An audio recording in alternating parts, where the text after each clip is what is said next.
Hey everyone, just back with another video. Just saw another Pierre Poilievre video that I wanted to react to, so like usual, we'll react to it, then we'll talk about it after. Ground zero of the Great Canadian Tax Revolt.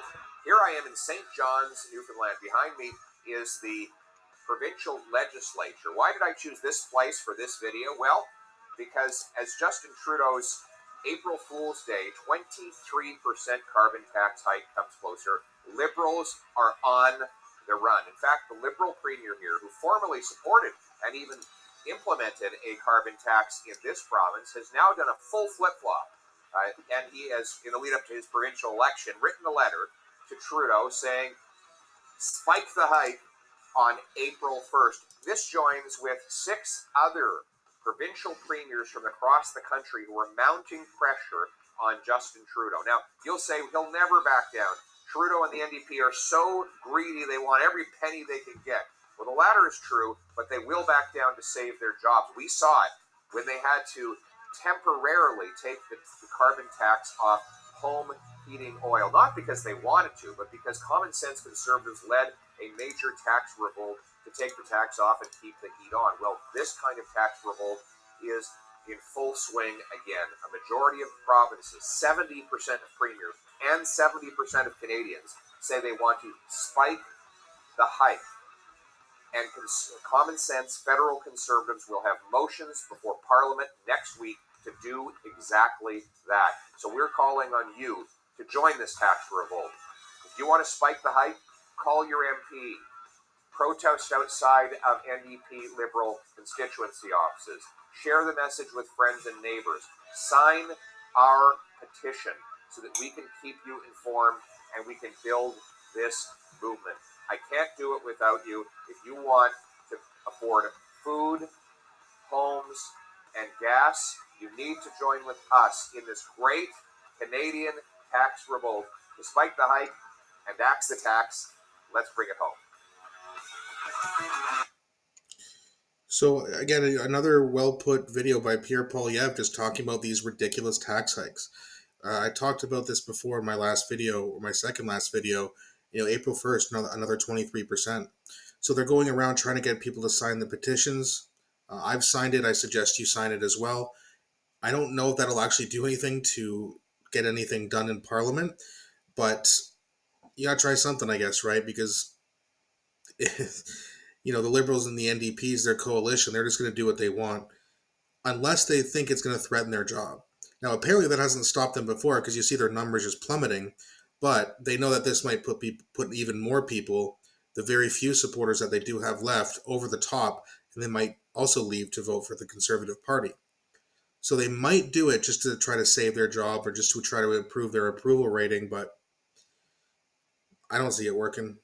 They clearly want to just tax us to death and just make sure that there's no middle class left.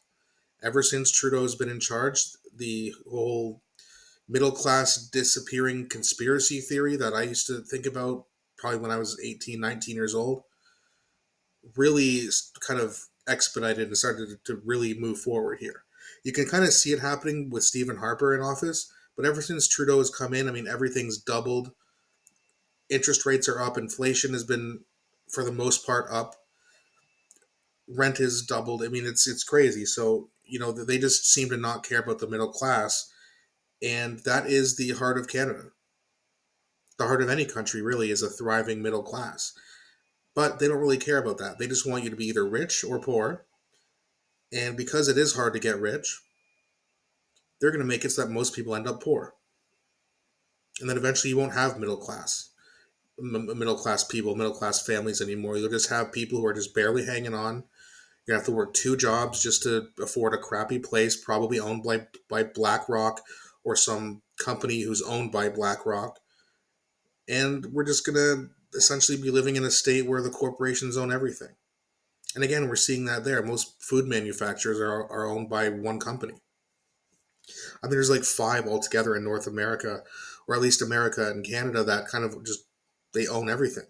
And they make all these crappy products that we put in our bodies. It's just horrible for us. I'm guilty of that sometimes too, obviously, but they're just trying to make us poor, They're trying to make us sick. They're trying to keep us weak and tired so that we don't have the energy to fight back, because they know that there are way more of us in the middle class and the poor class than there are in the elite class.